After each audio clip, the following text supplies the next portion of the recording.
प्रभु श्री राम की मृत्यु कैसे हुई? भगवान श्री राम ने धरती पर 1000 वर्षों से भी ज़्यादा समय तक शासन किया। अपने इस लंबे शासन काल में भगवान राम ने कई ऐसे काम किए जिन्होंने हिंदू धर्म को एक गौरवमय इतिहास प्रदान किया। पंडित प्रशांत मिश्रा जी बताते हैं कि पद्म पुराण के अनुसार भगवान राम जब अपना अवतार काल समाप्त करके एक ऋषि का रूप धारण करके आए, तब काल यानी यमराज भी एक ऋषि के रूप में आए और उन्होंने राम जी से बात करने का आग्रह किया। तब श्री राम ने काल से कहा कि कोई हमारे बीच न आए।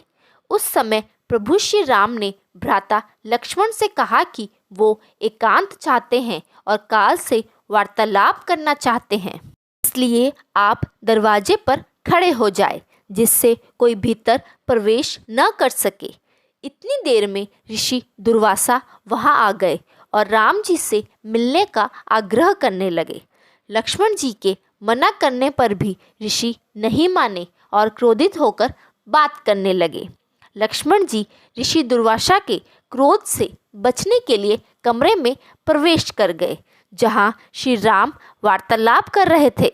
देखकर श्री राम जी लक्ष्मण जी पर कुपित हुए और उन्हें मृत्यु दंड न देकर देश निकाला दे दिया। लक्ष्मण जी के लिए वह भी मृत्यु के समान ही था, इसलिए वो सरयू नदी में समा गए और शेषनाग का रूप धारण कर लिया।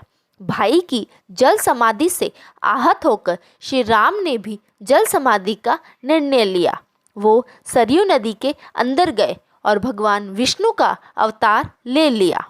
इस तरह श्री राम ने मानव शरीर त्याग दिया और बैकुंठ धाम चले गए।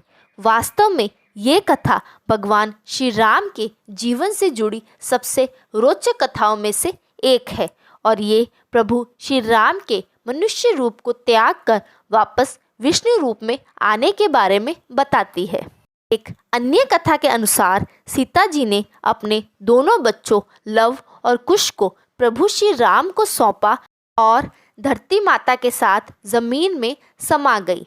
सीता जी के जाने से प्रभु श्री राम इतने दुखी हो गए कि उन्होंने यमराज से सहमति लेकर सरयू नदी में जल समाधि ले ली।